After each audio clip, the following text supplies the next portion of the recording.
On August 23, 1944, 6 American soldiers stood waist-deep in a warm Pacific lagoon on Pigun Island, firing backward into a tree line full of Japanese riflemen. Arisaka rounds snapped over the water from 3 directions. The garrison on this island numbered close to 200 men. The American patrol numbered 6. Private First Class Harry Wyland braced his Browning automatic rifle against his hip and raked the jungle in controlled bursts. Sergeant Lawrence Coleman swept the left flank with an M3 grease gun. Lieutenant Robert Sumner stood on the exposed dune line, back-to-back with Private Edward Renholz, drawing fire so the rest of the team could reach the rubber boat. Then an Australian bowfighter screamed overhead at 30 yards off the ground. 6 50 caliber machine guns and 2 20mm cannons hammering the shore. The PT boats behind them opened up with 20mm, 40mm, and 3-inch guns. Not one of those 6 Americans was hit. They boarded a PT boat, the Coast Guard frigate shelled the island, and the team vanished back across the Pacific. A few nights later, Tokyo Rose announced on Radio Tokyo that Imperial Marines had repulsed an Allied attack on the Mapia Islands with losses. She was half right. There were losses. They were all Japanese. Those 6 men belonged to a unit so secret that the Japanese never identified it, never captured a member, and never recovered a body. Across 106 verified missions behind enemy lines, this unit killed over 500 Japanese troops, captured 84 more for interrogation, and liberated over 700 Allied prisoners of war. And they did all of it without losing a single man in combat during the entire war. They were called the Alamo Scouts, and on Pigun Island, Japan learned the hard way what happened when you tried to hunt them. It was late November 1943, and Lieutenant General Walter Kruger had a problem he could no longer ignore. Kruger commanded the 6th Army in the Southwest Pacific, the force General Douglas MacArthur designated Alamo Force, after Kruger's long association with Fort Sam Houston in San Antonio, Texas. The 6th Army was tasked with island hopping across New Guinea and into the Philippines. Every landing required intelligence about what was waiting on the beach, and that intelligence kept failing. At Kiska in the Aleutians that August, the Allies had launched a full-scale invasion of an island the Japanese had already abandoned. Thousands of troops stormed empty beaches because nobody confirmed the enemy was still there. At Cape Gloucester on New Britain, inadequate reconnaissance preceded the landings again, and the Navy's amphibious scouts, the unit supposed to be gathering this intelligence, had returned 11 days late from one mission and then been held another 4 days by Navy intelligence officers for debriefing. Their commander finally jumped ship and literally swam to Kruger's headquarters out of frustration. Kruger needed his own people, men who answered to him, moved on his timeline, and reported directly to 6th Army G2. On November 28, 1943, he signed General Order 353B and created the Alamo Scouts Training Center on Ferguson Island, a remote jungle outpost in the D'Entrecasteaux Group off eastern New Guinea. His first training center director was Lieutenant Colonel Frederick Bradshaw, a civilian attorney from Jackson, Mississippi, who had impressed Kruger during the Louisiana maneuvers. The concept was radical for 1943. 6 to 7-man teams, named after their team leader, inserted by PT boat or submarine up to 14 days before a major landing. Their job was to observe enemy positions, count troops, map beaches, and radio everything back. If they were compromised, there would be no reinforcement. No rescue helicopter because those didn't exist yet. No extraction unless the PT boats could reach them. Every detail of the selection process was designed around that reality. Roughly 700 men volunteered across the war. Only about 138 became operational scouts. 40% of trainees washed out in the first 2 weeks of a 6-week course that included jungle navigation, rubber boat handling in heavy surf, hand-to-hand combat, demolitions, radio operation, and long-range reconnaissance techniques. The men who survived the course then did something no other military unit did. They voted on who they wanted beside them. Every trainee secretly listed the officers and enlisted men he most wanted to deploy with. The teams that formed were built on trust that already existed before the first mission. A lieutenant led each one. 6 or 7 men total, small enough to disappear into dense jungle, large enough to rotate security watches and still send a forward observation element ahead. The scouts were not, as Kruger himself put it, cutthroats and toughs. They were chosen because they could think, move silently, and stay invisible for days at a time on islands crawling with Japanese soldiers.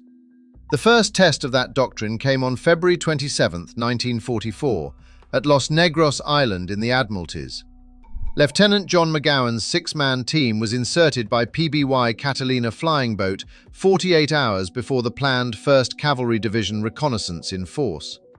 The planners believed the Japanese might have already evacuated. McGowan's team crept to within 15 feet of Japanese positions in the dark and radioed back a message that became legend inside 6th Army headquarters. The area southwest of Momote airstrip, they reported, was lousy with Japs. The garrison was an estimated 4,000 to 5,000 troops, not evacuated, waiting. That single radio transmission changed the invasion plan. The landing shifted to lightly defended Hiyane Bay instead of the original target. The PBY pilot who extracted them refused to slow down, and the team had to abandon their rubber boat, scrambling aboard a moving aircraft. McGowan was taken directly to the task force commander. The Alamo Scouts had proven their concept with one mission. Over the following months, teams fanned out across New Guinea and the surrounding islands, inserting by PT boat under cover of darkness, paddling rubber rafts through surf, and spending days hidden in jungles so thick you couldn't see your hand in front of your face. They carried M1 carbines with 75 rounds, 2 fragmentation grenades, 4 smoke grenades split among the team, an SCR-300 radio, and 2 days of K rations. Light, fast, and quiet. That was the doctrine. If you're getting value from this one, hit subscribe. We cover stories like this every week. Now, the Scouts could gather intelligence. Los Negros proved that. The question became whether they could fight when the mission demanded it. On October 4, 1944, 2 scout teams got their answer at Cape Oransbari on the Vogelkop Peninsula of New Guinea. Nellis' team and Rounceville team had learned from a Dutch liaison officer that a governor and his family were being held by the Japanese at a small coastal village. Both teams, plus Lieutenant Jack Dove, inserted by PT boat under a full moon and began a 6.5-hour night march through jungle so dark they taped flashlights to the ends of their weapons just to see.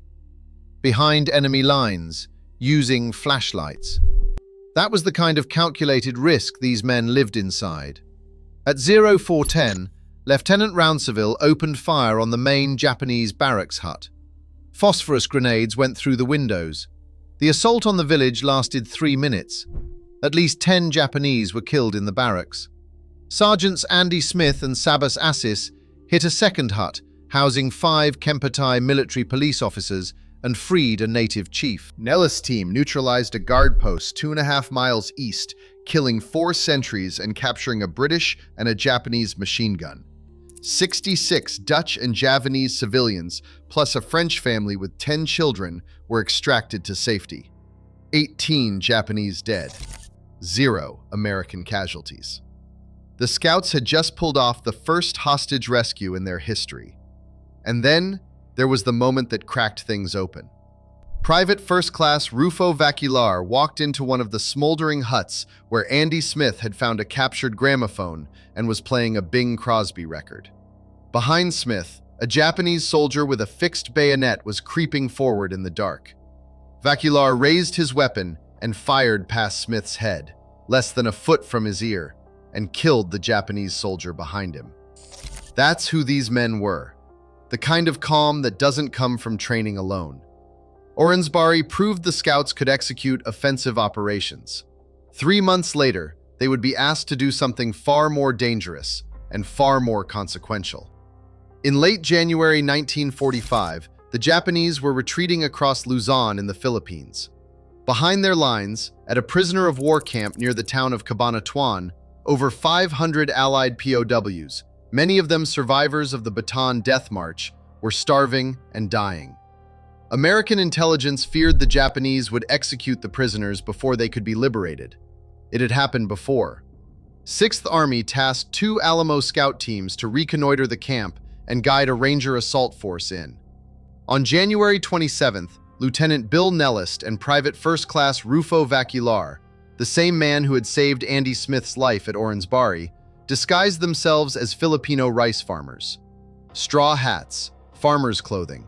They walked to a nipa hut 200 yards north of the prison gate, within direct line of sight of the Japanese guard towers, and stayed there for over 2 hours, plotting Japanese positions on an aerial photograph, counting guards, marking machine gun emplacements. 3 more scouts later crawled to the same hut to serve as runners.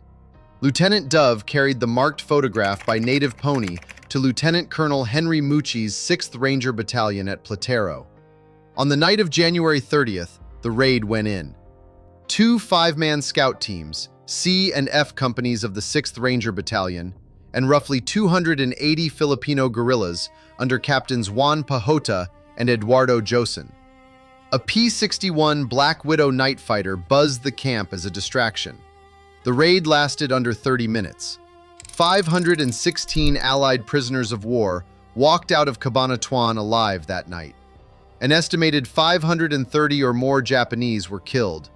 2 Rangers were killed in action. Lieutenant Roundsville took mortar shrapnel in his backside and reportedly told Nellist, with characteristic humor, that he needed Bill to come look at his injury. Technical Sergeant Alfonso was hit in the abdomen.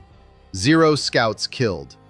6th Army's weekly G2 report called it an almost perfect example of prior reconnaissance and planning. The publicity from Cabanatuan finally blew the scouts' cover.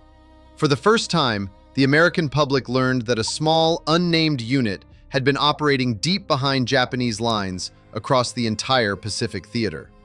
The numbers, when you line them up, are almost hard to believe. 106 verified reconnaissance missions behind Japanese lines. 1,482 total days spent in the field. Over 500 Japanese killed directly by scout teams. 84 enemy soldiers captured and brought back for interrogation. 713 Allied prisoners of war and civilians liberated. 118 combat decorations, including 44 Silver Stars, 33 Bronze Stars, and 2 Presidential Unit citations. And through all of it, across every island, every jungle, every lagoon where the enemy tried to find them, 0 Alamo Scouts killed in action. 0 captured. To understand how extraordinary that is, consider the comparison. Merrill's marauders in Burma suffered over 80% casualties. The 1st Special Service Force lost 134% of its combat strength in 251 days. The Alamo Scouts operated for nearly 500 days in the field, deep behind Japanese lines, in 6-man teams with no extraction guarantee, and brought every single man home alive. The Japanese never even figured out what they were. No scout body was ever recovered by the enemy. No scout sat across a Japanese interrogation table. Tokyo couldn't connect the dots between the small parties landing on their islands because there was nothing to connect. The scouts left behind intelligence reports, not evidence. The unit was disbanded in November 1945 in Kyoto, Japan, without ceremony or parade. The men went home to farms in Iowa, law practices in Mississippi, and civilian lives that never mentioned what they had done. But the legacy didn't end there. In 1950, Lieutenant Rafael Ileto, a Filipino-American who had led his own Alamo Scout team, took the doctrine home and founded the Philippine Army's 1st Scout Ranger Regiment. In Vietnam, long-range surveillance units modeled themselves directly on the Scout concept. The peer evaluation selection methods the Scouts pioneered became the backbone of U.S. Army Special Forces qualification. And in 1988, surviving Alamo Scouts, most of them in their 70s by then, were called to Fort Bragg. The John F. Kennedy Special Warfare Center awarded them the Special Forces tab, formally recognizing what those men had always been, the ancestors of the Green Berets. One man among them connected that thread across 2 wars.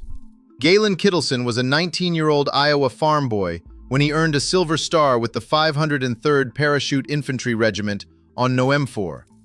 He volunteered for the Alamo Scouts. He went into Cabanatuan.